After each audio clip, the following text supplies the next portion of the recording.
do this in prime time. Under the bright lights for you on the sidelines. And fans in the stands keeping doubly pride high. The gridiron fly guys, the green and the gold, yeah, they call it the franchise. The gizmos, the miles, the moves, the Keflies, old spaghetti legs. Ricky Ray, Willie Bless, and whoever comes next to bring back the chip and add another brick to the legacy. Cause it's double E over everything. Double E is a legacy. Double E over everything. Double E, we rising up.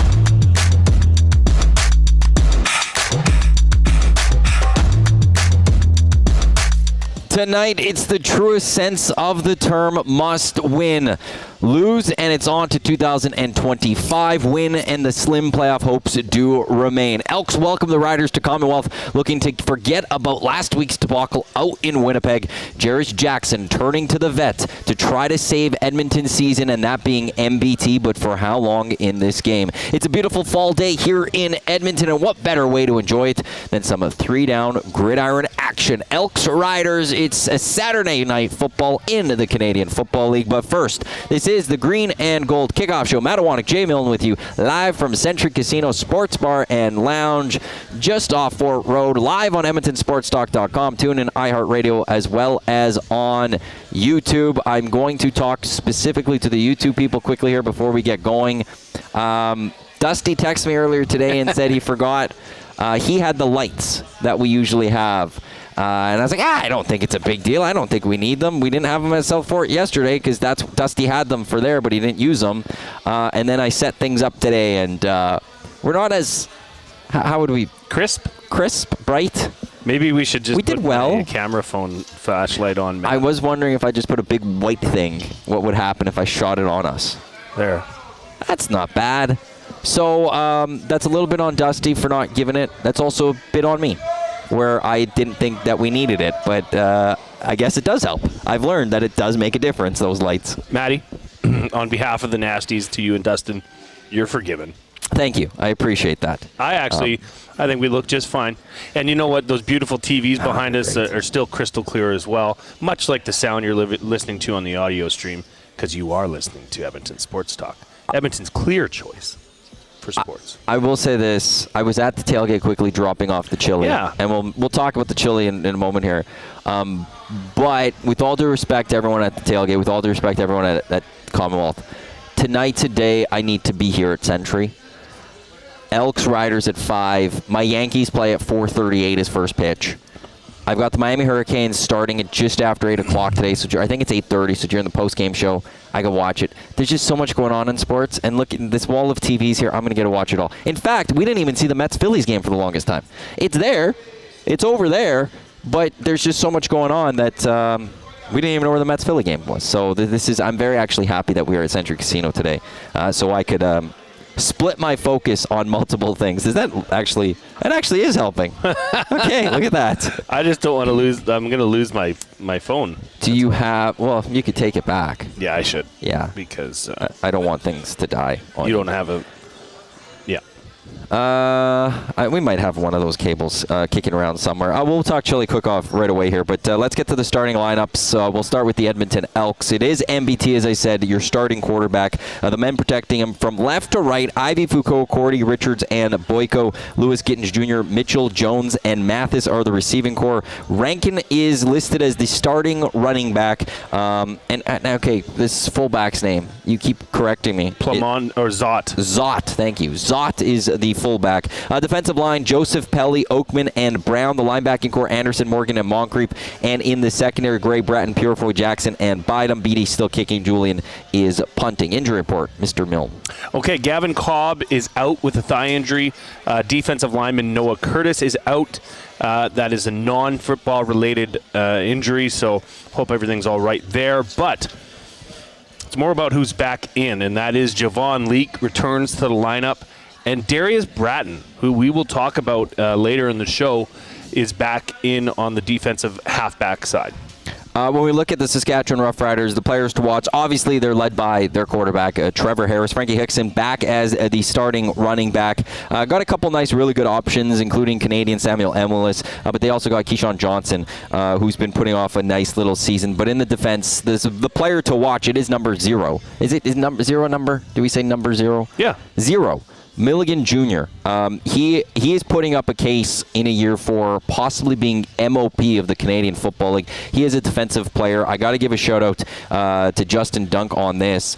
He's got 7 interceptions, which is the most in the Canadian Football League. He's got 10 pass knockdowns, which is the most in the Canadian Football League. He's got 19 special teams tackles, which is the most in the Canadian Football League. He has 103 defensive plays overall. That's 3rd in the Canadian Football League. This guy is putting up a season that just hasn't really been seen. Brady Oliveira had a great game again yesterday. I think he's really cementing himself. I'm almost starting to lean a little bit towards Brady as being MOP. But if there's a year where it's not going to be offensive player, it's going to go to Milligan. He has been fantastic, so he's a player to absolutely watch on the other side of the ball, and somebody McLeod Bethel Thompson's going to have to key in on it and keep an eye on where he is. Weather for today, it is a beautiful fall day, as I said. 14 degrees at kickoff. It's going to be a little windy, though. According to Environment Canada, 20-kilometer winds, gusting up to 40 throughout this game, so we'll see how much of that is an impact. What does that say? From Arthur, is this at Fort Road or Century Mile? Asking for a friend. Arthur, we are at Fort Road. Yes. I'd love to be at Century. Like, that would be fun to do this from there as well. That'd be a little too focused. Like, I get focused on the ponies already. I'd be a little too focused. That would be bad. I will say this as a confession. Okay. I've never been to Century Mile. No? I've never been to Oh, Maddie. I know. Okay. Why don't you, and you know what you could do when are your parents back now? Yes. Okay. At brunch tomorrow with them. Oh, that's lovely. Yeah. I'd love to invite you and your parents, and you can even bring Michael and his beautiful wife. No kids. No, just kidding. They can bring the kids. That's the beauty about it. We should all do a Century Mile night. You book a table. You get the buffet. It's wonderful. So good. I've heard only great things. Mr. Tube Socks coming into the house here at Century Casino. I've only heard good things about Century Mile, so we're not there. We're instead at Century Casino Sports Bar Lounge on Fort Road, which is north side, and this is a great spot to watch sports because for anyone watching, you could just see this wall of TVs, and what I love about them is they're all together. It's not like you're having to look around the bar to find all the TVs. Everything is just in front of you. But to that person in the Nasty Chat, yes, we are on Fort Road. Your thoughts always welcome, Nasty Chat or Paris Jewelers inbox 780-218-9999 to come on the Green and Gold Kickoff Show. We'll hear from Jarius Jackson. We'll get to 3 stories for James H. Brown, Alberta injury lawyers. We'll get to our cool bet prop of the game keys and prediction for this game. I have a confession. Okay. And this ties back into yesterday. Why do they? This is funny. Coolbet has Rock Armstead as a touchdown scorer today. Anyways. He's not playing. Claire Devaney and I, Claire is the marketing manager out at South Fort Chev, the one who put it on, did a fantastic job. She said, Jay, I got a question about betting. She's like, oh, okay, cool. She says, what is a spread two-way? And I said, I don't know. Like, what is a spread two-way? 0-3, it says. Like, I just don't get it. That's just the spread. So the real spread is -3. Like, I don't get it. I think it's just the spread. Because I don't think there's a tie then. Do you think Dustin's busy something? right now? Just kidding. It's because it is the exact same. Do you see it different anywhere else? That'd be the question that I have. I don't know. If somebody in the tomorrow Nasty Jets Chat Vikings knows. spread two-way. Yeah, it's just the spread. Oh, Matt Hyman says he's on Team Double E today. Obviously, Matt being from the Winnipeg area. Or Manitoba. Anyways, I believe he's from Winnipeg.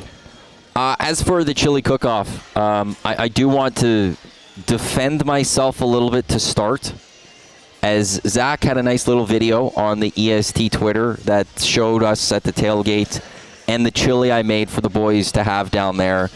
And it wasn't the best looking chili on that video. I do want to defend myself in saying I literally had just put it in the pot and was just heating it up. I made it a couple days ago because I couldn't make it today. And so it needed to heat up and it needed to get going. So it wasn't the best looking. But once we heated it up and mixed it in, it did look fine. And it's gone. My reports are it's gone. There's so I only made for like 50 people, I guess. I thought I made enough with the 3 ounce. We had these little Dixie cups for like mouthwash. I thought I made enough for like over 100 people. 50. Now, did you happen to try a couple others while you were down there? No, because I needed to rush. Oh, I needed to rush. No, because I got there and it just opened, so everyone was setting up. Yeah.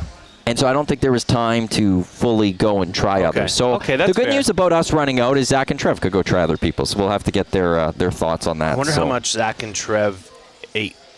See, and the Big U, good afternoon, gentlemen. Hopefully the Elks look better than matched cold chili looked. Yeah, okay. Zach has a video that I need to get. And I need to get it from Zach so I could post it so people could see that it looked better. It did look better. T-Buds, love you, buddy. He says, 2 studs like you don't need lighting to make you pretty. Let's go, Elks. T-Buds. You know T-Buds. Schmitty's buddy. Oh, yeah. He just, so him and his wife did their honeymoon where they went across Canada, and they took in, like, there's an Instagram handle for it. They took in a bunch of CFL games across all of Canada, tip to tip. That'd be great. Coast to coast. That would be great. He actually just put out a pretty hilarious spoof of like a Baywatch video on one of the beaches. He's a funny guy. I love you, buddy. I will throw this out there. Barry, who's in the nasty chat or is in the Paris Jewelers inbox. Paris Jewelers inbox. Hydro says, "Hi, boys. I transferred tickets to Matt's email. Please give away if you can. If someone could get to the game before 5 o'clock, text in right now, and the first person that comes in, I'll send you tickets." You don't have to get to the game before 5 o'clock if you just want to go to the game, even be it late. So I've got... want tickets. Yeah, so I've got a pair, I guess. I should first accept these to make sure I have them in my account. But yeah, text me, and I will possibly have a pair of tickets I can send away. 780-218-9999 is... my email's not working there. Give me a quick second here. Here we go. I am signing in. Hopefully I've accepted these tickets. Not in the nasty chat, in the Paris Jewelers inbox. Text if you can get to this game for today, and I will pass on those 2 tickets. Thanks, courtesy to Hydro. Let's get to our question of the show. I didn't know where I wanted to go with this, and then last second I went this way with it, which the Elks, if they win today, their slim playoff hopes do remain. If they lose, they're gone. The Elks will not be making the playoffs. We're off to 2025. So this is a kind of a little bit of a looking ahead, if you will. Can this season be considered acceptable for the Edmonton Elks without the playoffs? And on Twitter, I put it up as yes, no. I think grammatically my third option isn't correct because I ran out of characters, but let's see how the last 3 games go. But can this season be a success for the Edmonton Elks if they don't make this playoffs? Now, keep in mind, I don't know what's going on Twitter. I'm looking up right now. I don't even know the answer to the question. Can this season be considered successful? Can this Elk season be considered acceptable? Acceptable without a playoff berth. Well, that's a big difference with successful and acceptable. Yeah, not successful because this won't be a successful season. When you fire a coach and a GM during a season, it's never going to really be that successful unless you actually go and make like the Oilers. That's a successful season. I know they didn't get the ultimate prize at Game 7, but they got the Stanley Cup final in Game 7. That's a successful season. I'm going to say yes. But I'm going to say yes, and I'll tell you why. Is it because they sold out the lower bowl of that stadium while this team was on that run. There was excitement, there was energy that this team has not had in recent years from the community. So for that reason alone, I would say it's acceptable because they did for fans what fans want to have happen, is have excitement, have positive experiences, and they did that. So I'm going to say yes. No is leading the way at 62%. The way I would go is at 32%, and let's see how the last 3 games go. And I don't care how this goes. It wasn't yes or no? I said yes, no, or let's see how the last 3 go. Whatever. Because to me, the last 3, if they go 2-3 in these last 3, and this is a 7-win football team, which I know would make you very happy. Yes, it would. I could sit there and say that is an acceptable season because coming into this season, I only thought with MBT starting anyways, they were a 9-10 win team. And the fact that they did all of that without Chris Jones, that Jerry's Jackson and this team, they came out and they turned it around after at one point it looked like, would this team actually win a football game?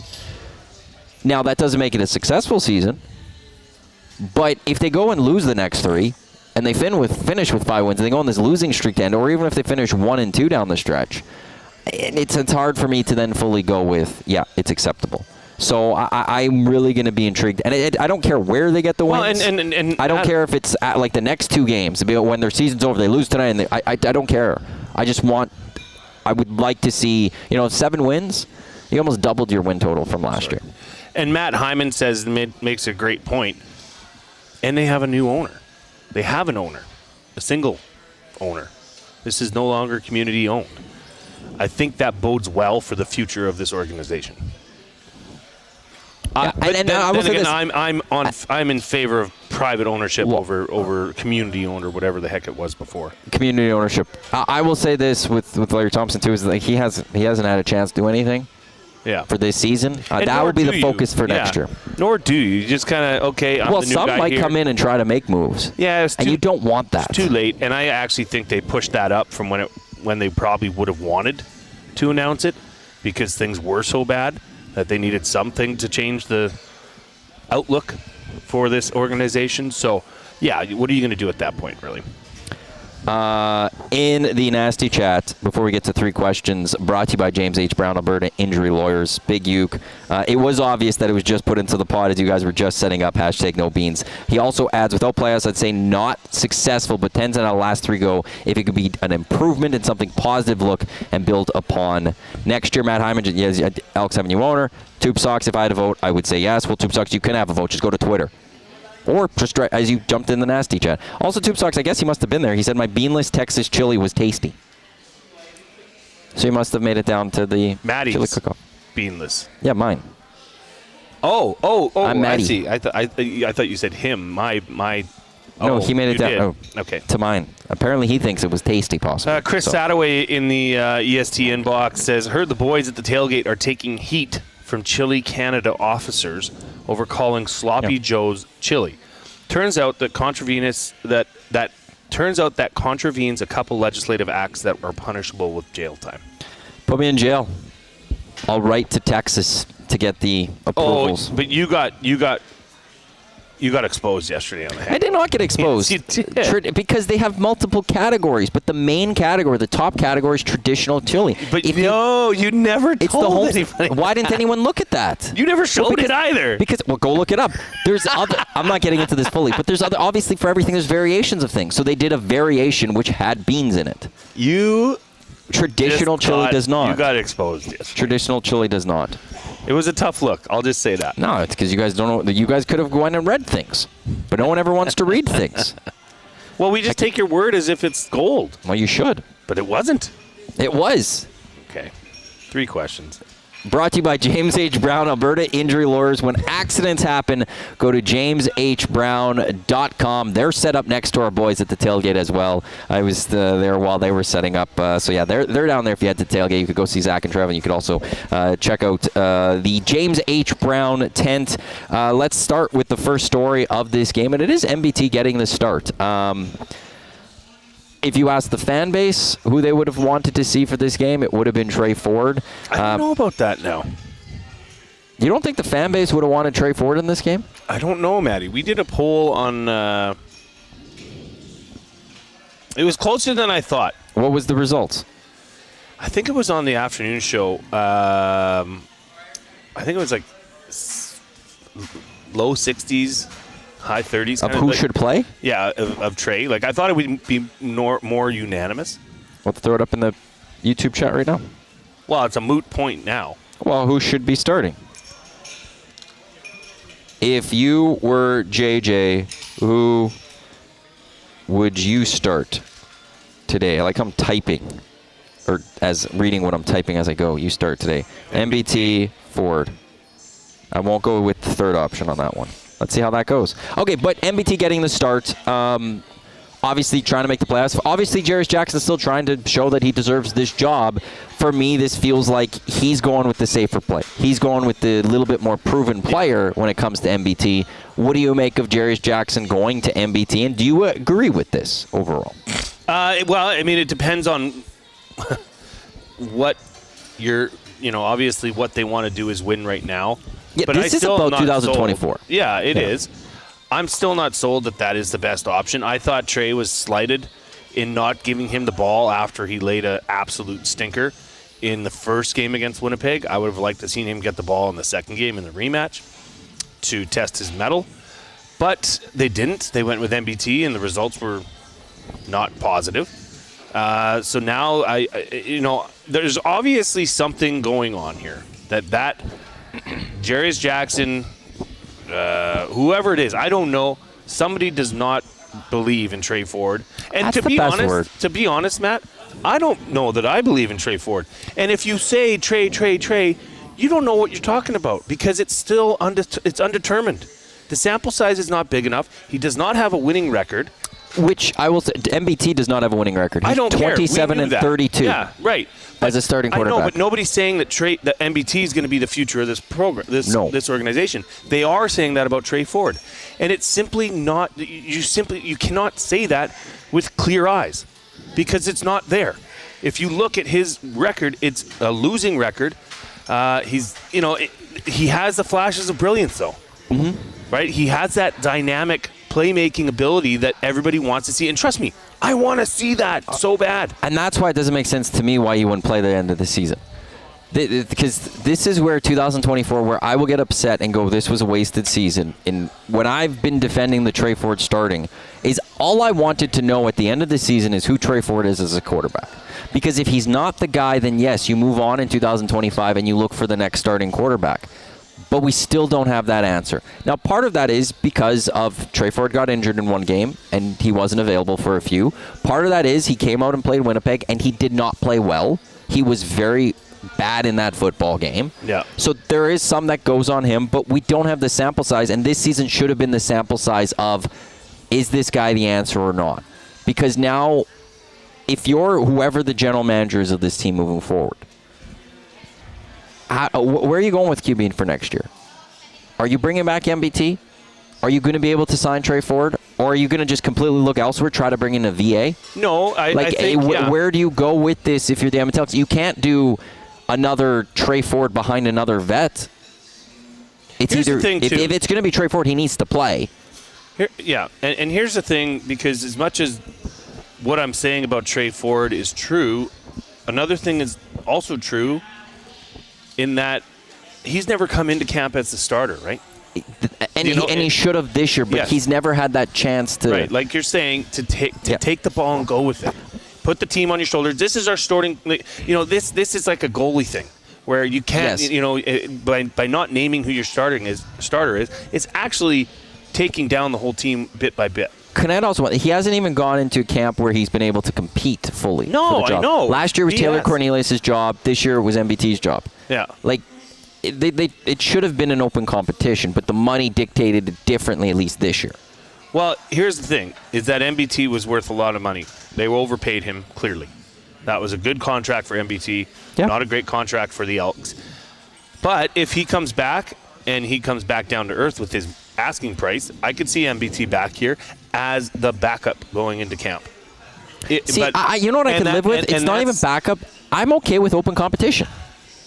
Yeah. Then do you think Trey Ford signs here? No, probably not. But I'll also sit there and go, who's signing Trey Ford? Who's what? Signing Trey Ford. Yeah. That's the one benefit the Elks might have here is like, look, the one team I would have pointed to this entire time was the Hamilton Tiger Cats. But they also did just bring in Chris Jones. Yeah. So I don't know if maybe he wants to go be around Chris Jones. I don't think it matters, really. Like, players and coaches don't hang out. They don't really, especially the defensive coach. He'll never see him. Literally. Except is he there to maybe become the head coach again in a couple of years? Who knows? That's to be determined. The other thing I will say in the decision for this game, though, is Trey does well against Saskatchewan. Yep. And MBT's 2-2 in his career against the Riders. But Trey, and this actually is numbers that also show the improvement Trey Ford has had from 1 year to this year in a small sample size, I will add as well. Last year, he was 13 of 20 for 173 yards, a touchdown and interception. He rushed the ball 8 times for 70 yards and a touchdown. So didn't throw for over 200 yards, but led the Elks to a win against the Riders. Used his legs a lot. Won that football game. This year, 18 of 22. He had 4 incompletions for 252 yards, 2 touchdowns, interception. He rushed the ball 5 times for 46 yards. He's 2-0 against Saskatchewan Roughriders. That, to me, is where, this is the guy who actually does well against this one team. That should have, if I was Jarius Jackson, it would have led to me be like, hey, Trey's the guy for the rest of the season. Let's see what he can go do in this one. Yeah, I just feel like it's been mismanaged a lot. Yeah, and You is know, that because Jarius is an interim and he's trying like yeah, he's probably walking on broken glass, you know what I mean, and just trying to tiptoe around this and make with decision. the fans too. Yes, of course. He obviously wants to be here next year. He hasn't thrown anything away, but I think it's forced him into some pretty awkward situations and poor decisions. You know, at some point, you just got to go with the one who brought you. You know what I mean? And winner, you know, for better or worse. And it looks like right now he's going with MBT. Yep. So, you know, it's just funny. Like, why would you declare after MBT? That's the question, right? MBT goes 3-1 over that stretch. Trey Ford comes back from injury, and it's immediately declared that Trey Ford is our guy. Lays an egg.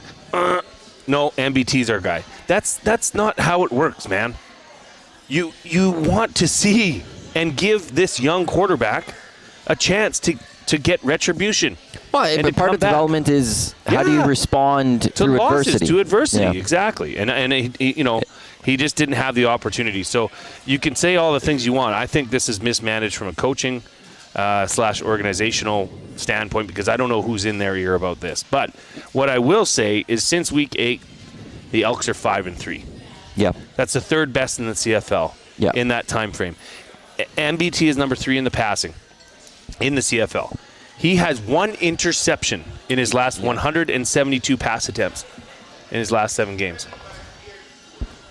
You cannot tell me that this team is losing because of him. I'm sorry. Well, no, one game was Trey's fault. Well, in another game, the defense got shelled into the ether. But this also goes back to what we discussed about MBT. Like, it's just far too often it's not his fault. Yeah. Does it and there's a reason for that. Like it's not like last week against Winnipeg. We'll get to the defense in a bit, but it's not because of MBT that they got down 28, or 21 points or whatever it was, 24 points. Yeah. The defense couldn't make a stop. No. But he's never elevates the team in a way where you go like, look at him how he carried this team to this victory. So we'll see. The other thing I will add, where Jarius, and look, as a football guy, you can't make decisions necessarily based off of this, but like our poll is right now smaller sample size, but it says 75 for Ford. Yeah. That crowd, if MBT doesn't start playing well, is going to be on their team, the Edmonton Elks. And we saw that happen in that Hamilton game. And he left MBT out for 1 extra quarter where then the boos were really coming. And I don't know how you handle that as a team fully, but you've put your team in a spot where now you're not thinking this as a coach of what happens if we're not playing well. But if you're not playing well, you're going to hear it because the guy that the fans want isn't in. Do you think he gets booed coming onto the field on his first series? I hope not. I do hope could not you see because it, though? I can. Yeah, I could too. And in all of this, like this whole season, I've been Team Trey Ford in this. I don't have issues with MBT. Yeah. I don't like why they brought in MBT though, and this isn't MBT's fault. He got offered $500,000 to be a starting quarterback. Who wouldn't want to be a starting quarterback? Yep. Making $500,000. Like that's not his fault. Yep. So. Look, he's not going out there trying to lose. He wants to go win. So I would hope he doesn't get booed to start. I hope he gets the chance to go prove it tonight. But if it doesn't go well to start, I understand why boos might come. Our second storyline of this game brought to you by James H. Brown, Alberta Injury Lawyers. It's the return of Javon Leake to the backfield. We'll see a Leake ranking backfield yet again. In those last 8 games that the Elks have gone 5-3, 41% of the offense has come from rushing yards for the Edmonton Elks. Cross out that stat. You said you didn't look at those, and I said I've got those stats today.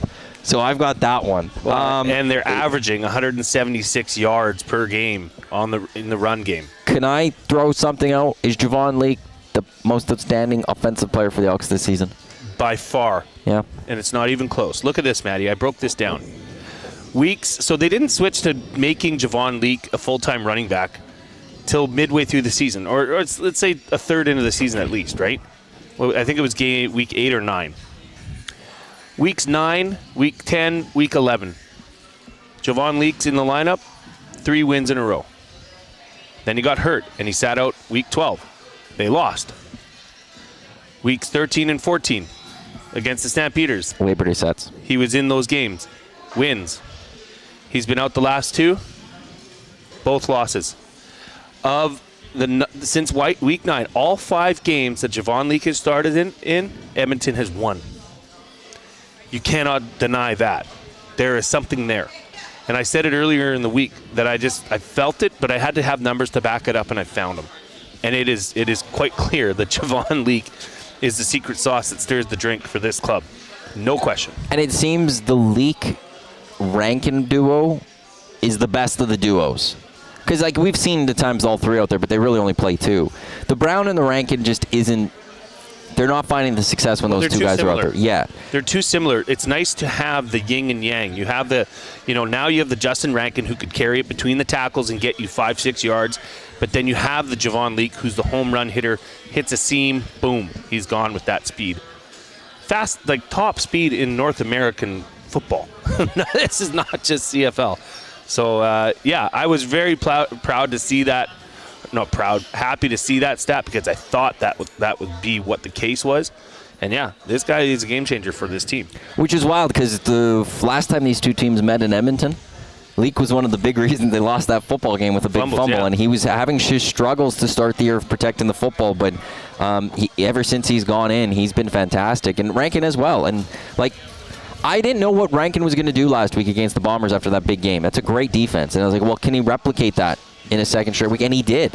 Rankin has been absolutely a fantastic find. Full credit to G. Simon on that one because while he was in camp with Chris Jones didn't keep him. He cut him. And G. one of his own big moves since Chris Jones has been fired was to bring in Rankin, and Rankin has been absolutely outstanding. This is a fun duo. And what do you think happened after Chris Jones was fired too? Javon Leake is now a full-time running back, right? So there was some changes that were made by J. Jack and G. Simon that were very positive. We're done with the quarterback mishandling, but there have been good things, even that Chris Jones did. So yes. It's just one of these things where I think Javon Leake, if there was a rushing stat for Javon Leake tonight, I would have jumped on it, but there isn't. But I think, if he is at healthy, I think he can be a major game changer tonight. We'll get to our third storyline for this game. Iwanyk, Jay Milne with you. Live on Edmonton Sports Talk. We're at Century Casino Sports Bar and Lounge for the Green and Gold Kickoff Show. Elks getting set to take on the Riders just after 5 o'clock down at Commonwealth Stadium. I still do have those pair of tickets. So if you want to go, text us, Parish Jewels Inbox 780-218-9999. You could also just text in your thoughts, or you could jump into the Nasty Chat. Tube Socks adding, who's here at Century Casino with the picture of 2 6-o'clocker loggers already ordered. If people are doing what booing when MBT comes on the field, he has to know that they're not booing him, but booing the organizational decisions. I would agree with that, but that would be tough. Yeah, that would still be tough. And for the players, I think it's just weird knowing that your team is getting booed, even though it's the organizational coming with that. But it's also your coach, actually, I should say. Yeah, it's the coach getting booed. It would be the coach, and I didn't mean MBT obviously, but because of what he's the mismanagement, he would be the brunt of it. Absolutely. He's the face of the booze. That Owen guy in the ESPN box, always great to have that thunder and lightning combo. I like that. Thunder and lightning. Oh, you don't want to read the rest of that? Lamar and Henry. Of course I am. Jackass. Lamar and Henry with the Ravens is a great example. I thought you actually weren't going to read that. No, of course. I'm not spiteful like you. Yeah. Yeah. Our third storyline brought to you by James H. Brown, Alberta Injury Lawyers. The defense needing to respond after last week. 4 straight scores allowed to start that football game. 3 of them touchdowns. 1 of them field goal. This defense, while there have been moments where we looked like this defense was coming into its own, and they've had their moments. Ultimately, when we look back on the 2024 season, one of the biggest reasons we're going to look at struggles of this team, and they didn't win enough football games, we'll be looking at the defensive side of the football. This Elks offense has scored on 46% of their possessions. The Elks opponents have the poorest starting field position in the Canadian Football League. So the offense scores points. The special teams, in terms of punting and kicking, and led by Jake Julian, are pinning the opponent deep. But this team gives up points and they're losing football games. The defense isn't getting their job done enough the course of this season. And after last week where they gave up not 55 points, -7, that's 48 points. They gave up 48 points. let's see what type of bounce back that they have against the Saskatchewan Roughriders team. Well, and they need to really step up after that game. And defensive coordinator Jason Shivers was on the Nielsen show last week, and he said that having and getting a guy back like Darius Bratton, weak side halfback, makes a world of difference to this team. Obviously, he knows. And I know it's 1 out of 12 players, but sometimes there's that one guy that in weak side halfback is a very important position. You're handling your double duty. You're handling the run. You're handling the pass. But he could be the calming presence inside that defensive secondary. That, like I said, the straw that stirs the drink, as a la Javon Leake on offense. Maybe he's that guy on defense. So he was very happy to have him back. I think that'll settle down the defense. I don't see them giving up another, last week was a season high, 526 net yards given up by that defense. So, but then again, they're going up against, Trevor Harris has been lights out lately.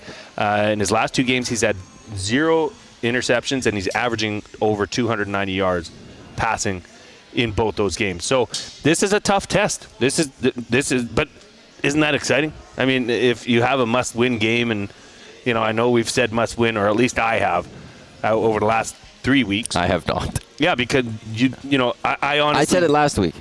Yeah, but I still. This is the actual definition of a must-win. Yes. The other ones were figuratively must-wins. Then they would have helped them. But in a must-win game, you have 2. What's the spread on this game right now? 1? 2.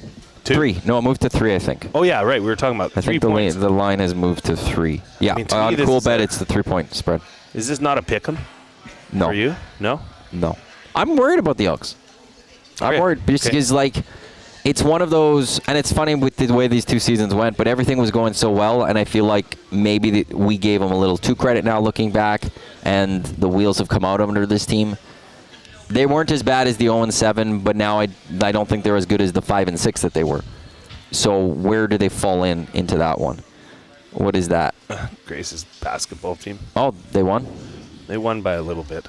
What was the score? I don't know if I'm at liberty to say. Of course you can. 81-8. That sucks. For the other team, yeah. Yeah. But learning lessons. Ugh. It's seeding round right now for them. Oh, so this is where they determine which division you're going into? This is where you find out if you're moving up or moving down. I think there comes a point, maybe in minor sports, you have mercy rules for those things. Yeah. If you're going to be in a seeding thing, once you're leading by 40, we could call it, and just have fun the rest of the time. Or just turn it into half-court practice. You guys Afterwards. have that half. Yeah. We have this half, because that's tough, man. Those look like. But also great game. Also great game. Triple-double. Absolutely. Well, no, it's fantastic. When it comes to this Elks defense, I will say, I think the one thing that is causing the issues, because they are the worst at pass defense statistically, about average when it comes to the run defense, it's the lack of pressure getting to the other team. They're 7th in the Canadian Football League with sacks. I wish the CFL, and I always go back to this, I wish that the CFL kept track of quarterback pressures, because I believe pressures is the real indicator of whether a D-line, O-line are playing well.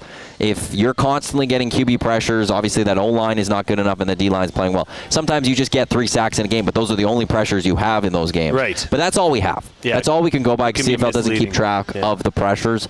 And through this course of this season, and we have now a good sample size, they are 7th. And that's the problem. The secondary players, I don't think, are fully there, but they're not getting to the pressure. And that is the concern that I think, if I had to go to this defense, is Jason Shivers needs to find a way to get a little bit more pressure, a little bit more quarterback sacks. They haven't gotten it all year. It's like they're afraid to blitz. I don't get it. When we see blitzes, you and I get very excited. Yeah. Because we're like, whoa, there's the blitz. And I want more of that. So did you scratch that out as a stat or something? What? Why'd you grab my pen to scratch? I took away my game notes. Oh. Did I say something? No. Oh, okay. I needed my keys to a win. I just didn't know, because I took one of your stats. This is the Green and Gold Kickoff Show. Iwanyk and Jay Milne. That was 3 stats brought to you by, we'll get ours, brought to you by James H. Brown. Matt Iwanyk, Jay Milne with you here. Hey, can I Big just Uke, say, yeah, okay, go ahead. Yeah. Well, I was just going to say, Big Uke asking about the leash. Does MBT have a short leash tonight if things start like they did last game? You want to start? I will. Okay. I don't care about MBT, how he's playing. If this team is down after the first quarter and they're not, I guess it has something to do with MBT. Let's say it's a bit of a stalemate game and it's nothing's happening. Let's say, it's a 3-0 game and Edmonton has not moved the football in the first quarter. You're gone. Get out. How many? 3 quarters? 1 quarter. You think 1? If the offense is stagnant. Now, okay, question. Is that what you would want to do or what you think we'll see? That's what I would want to do. Yeah, okay. What do I think? Nothing happens before halftime, if anything at all. He gets 3 quarters, in my mind. Yeah. It's the soonest I think we'll see it. Staff will say that. The soonest they'll say is mid-third quarter. I don't think he waits for a full third quarter to finish if things aren't going well. That's the history. And quite frankly, I will say this. You went with MBT. Go with MBT then. Yeah. Do it. We talk about playing through adversity. If you get a slow start, you want to know something? Yeah, the quarterbacks can't be playing with this all this time of when am I going to get pulled? When am I going to get pulled? You went with MBT. He deserves minimum half then. Unless it has to be really bad, I would say, for me to have to change that. But you finally making this decision. You went with him last week. You didn't get that win. You're saying, no, he's still our guy. Then let him be your guy. I like Go that down point. with MBT. You know what, Matt? That might be you've made a lot of good points throughout this season. That might be the defining moment of your takes. That was a really good take. Well, thank you. You made this bed, now sleep in it. Right? I love that. Well, it can't always be, Trey's going to save us or something. Or the flip side, MBT's going to save this. Snip, snap, right? Like, you go with it. Do that. I know. And the Wolf in the nasty chat makes, kind of saying that, just what you said. He was hoping for Ford tonight. If we're giving up the playoffs, which they are clearly not, then put Ford in and keep him. Keep him in. How can a player get the feeling for actual game pace if he's only playing every third or fourth game? But that's even to me with MBT, if he how many possessions do you get generally? How many drives do you get in 1 quarter? Maybe 3, sometimes 4. Okay, I understand that sometimes maybe there's that feel that needs to come into it. I'm not going to be if you're Jarius Jackson, don't be jumping on these guys because now they're going to be thinking too much. Yeah. So no, you went with MBT. Go with MBT. Now, while the fans and I might sit there and put Trey in. No, you went with MBT. Go with MBT then. We could still be all upset that you're not going with Trey Ford, but stick with your guns. Yep. That's what I would like to see. Let's get to our cool bet prop of the game. You've got one? Well, I've got 2. Okay. You always have 2, and then it ends up probably being one I picked, but we'll see. One is not, I guarantee it. The one that is football related, you may have, I don't know. MBT over 1.5 touchdowns. Okay. I think he knows that his future in the CFL is kind of on the line here as well. Has it been a great year? Is he re-signing here? If not, is there a team that's going to want him? If he can turn things around here and make the last 3 games of the year exciting, well, yeah, I could see that happening. So MBT over 1.5 touchdowns, that is at minus 106 on CoolBet. And I'm riding with, I made my own, I put a bet builder in. Okay. And I made a bet for Maddie that I'm riding with. It's the Miami Hurricanes at minus 10. Oh. And the Yankees at minus 1.5. In the bet builder, that's plus 301. So I hammered it. Okay, what did you put in there? Miami, minus 10. Oh, so you're going full spreads here. The U, minus 10. And New York Yankees, minus 1.5. Plus 300 is pretty good for that. Well, I want to see. Okay, so the spread. Yeah. I'll go with the spread. You can't change the spread. I didn't want to. You can't. And then MLB playoffs. You got the Yankees. That's not the baseball playoffs. There's baseball playoffs. So the Yankees. Yeah, minus 1.5. Okay. See, it's changed. It's only at 2. Okay, and then throw the Elks in there. Oh, wow. Plus 538. Woo. Oh, 556. It just changed if you went with that. What if I just changed the baseball to the money line for the Yankees? Well, let's say money line for all of them. I don't like the spread. I hate betting. I'm awful at spread. That's why. Miami's going to cover that. I don't know if they will. They will.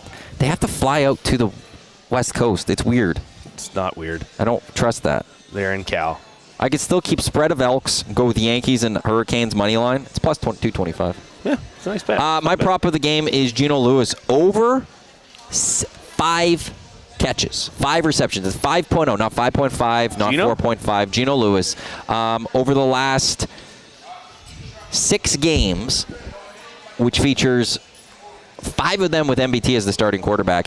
He's hit that twice, or he's hit 5 twice. So 4 out of the last 6 games, he's hit that, or you get your money back. If he hits 5, it's a push, you get your money back. So I do like Geno Lewis over 5 receptions. That's minus 112. I didn't even think about. I can't bet on my teams. See, VR, if Javon Leake was available for an anytime TD scorer, I would have taken him. Yeah, he's not there. He ain't there. He's not on there. So let's hear from Jarius Jackson. He is the head coach of the Edmonton Elks. He's the interim head coach. He spoke with the media earlier this week. Here's his conversation with the media. How do you maintain the belief? It's been tough last 2 games. Situations not good for the playoffs, but you're still alive. Right. Like, how do you maintain that belief, that standard? You know what? We get an opportunity to come back out here and play football again. That's how. Yeah. I mean, we're here. We still get an opportunity. That's one thing I just said to the guys. In life and football, like, don't let a loss or somebody else make you feel a certain way about yourself. Right? We're still a good football team. We just kind of going through a little something right now, but we're gonna come out of it. Right? And so we have to maintain the belief and keep working hard and do our best to get a win this weekend. Did you like what you saw today? I did. The mojo was there. The energy was there.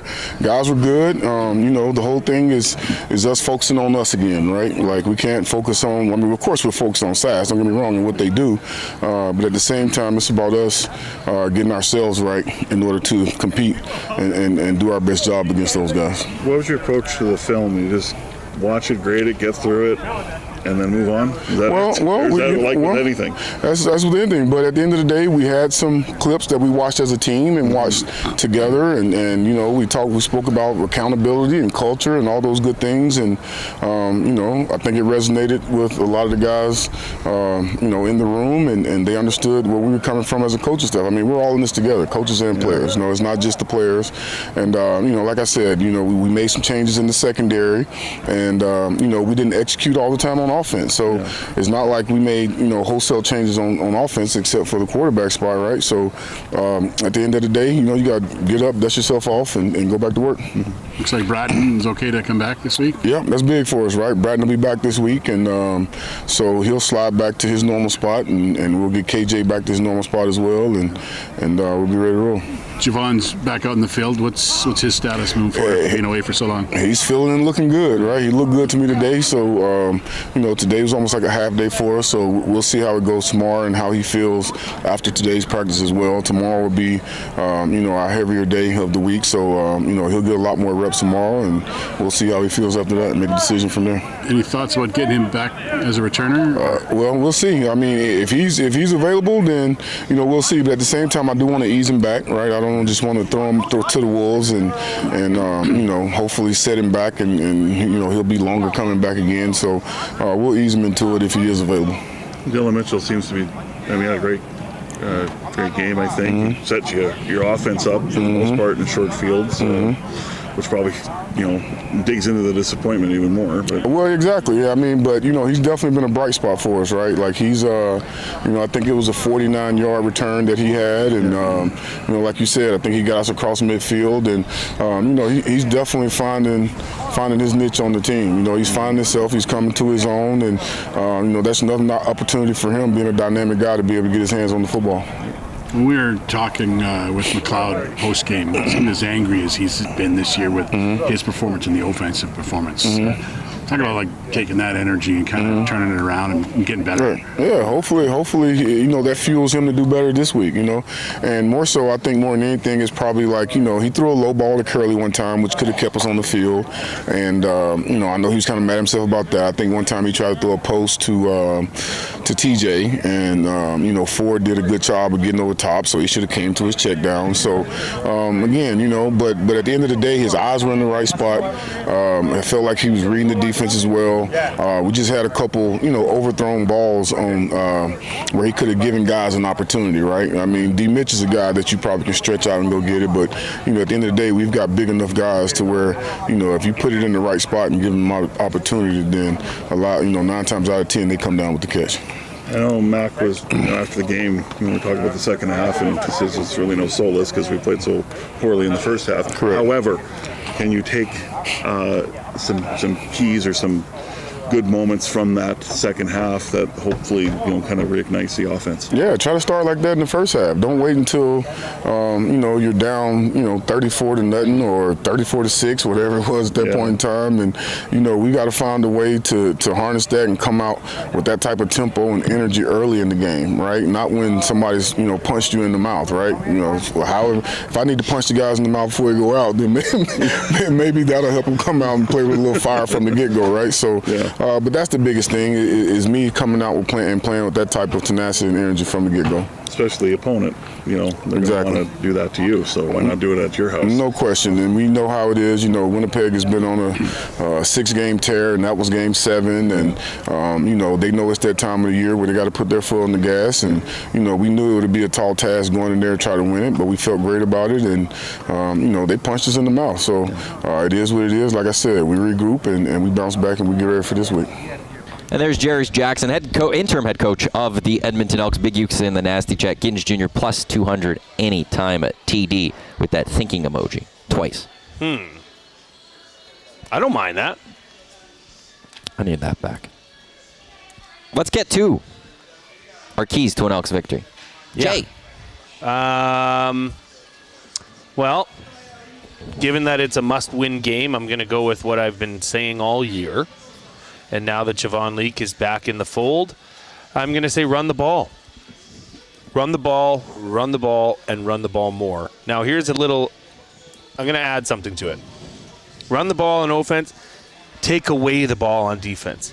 Saskatchewan leads the CFL in plus-minus, the turnover ratio at plus 18. Used to be the Elks. But in the last 2 games, Sask has been plus 4, Edmonton's been minus 8. Run the ball, limit turnovers, and take away the ball on defense. I think if you can do that, it's a lot to ask, I guess. But, I mean, success. It's a recipe for success. Take away the ball on defense, run the ball on offense. For me, I'm looking at the defense, and it's the sacks. It's not even the sacks, it's the quarterback pressures. Trevor Harris, you mentioned, you threw out his numbers, playing really well. But he's a very Jekyll and Hyde quarterback, too. But when he's Hyde, I think. We've been down this road. Yeah. When he's the not good one, it's usually because he's getting popped. It's usually because he's getting pressured, and he doesn't make those decisions. For me, it's pressure, pressure, pressure. Get to Trevor Harris. Force him to make bad decisions by getting to him. And it was Armando Sewell who had the famous quote a number of years ago, you pop him and he crumbles. It was something along those lines. I'm paraphrasing it. That's going to be the key for this. Yep. You got to get to Trevor Harris. He plays well. I was looking at the last 2 games where he's played really well. I think overall in those 2 games, 1 sack. He's only been sacked once. The pressures aren't there. The Riders are having success. The pressures get there. I think the Riders will struggle. So for me, it is getting to Trevor Harris. Hey, sorry. No, go for it. Came up. It's just my Tourette's. I don't have Tourette's. Just kidding. Do you think we're going to see some trickery tonight? No. We have not seen a fake punt. Well, we saw the with Trey. The flea flicker. The flea flicker against Winnipeg. But I mean, this is it. Everything's got to come out of the bag. If you have a punting situation, if there was a bet on it, I'd take it because I bet you they're going to unload the clip. I would put the odds at plus 450. Okay, I'm taking that. At over under 1.5. Do you want to cover me for a $5 bet? No. No? Well, we'll just do a fun play bet there. Plus 450, I'll take that. I'll give you plus 450. I mean, over under a half. We have not seen trick play by the Edmonton Elks. We have not seen one special teams trick play all year. Oh, yeah. I'm just used to not seeing the Elks do things creative. Huh. That's why when the flea flicker happened, I was like, oh my God, they did something creative. So I'm just going to bet against that. I just think it's a must-win game. Yep. There's no reason to keep anything in your playbook. Let it all out. And they have them. Trust me, they have them.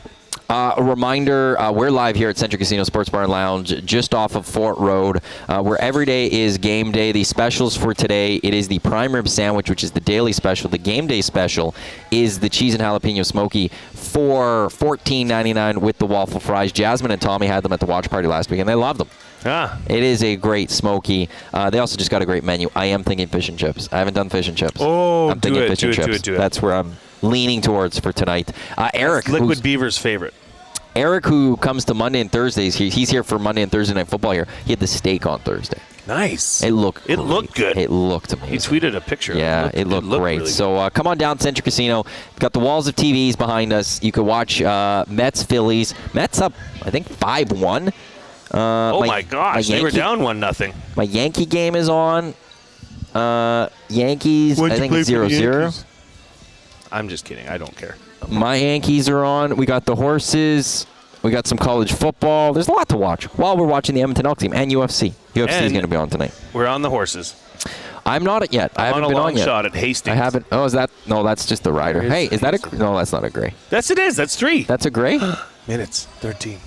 3. That's it's Santa like Anita. I learned before we wrap up the Green and Gold Kickoff Show, Elks Riders coming up just after 5 o'clock. We'll get to Jay's key of the game. Here's my ADHD type thing. I gave you my key of the game. No, prediction. Oh.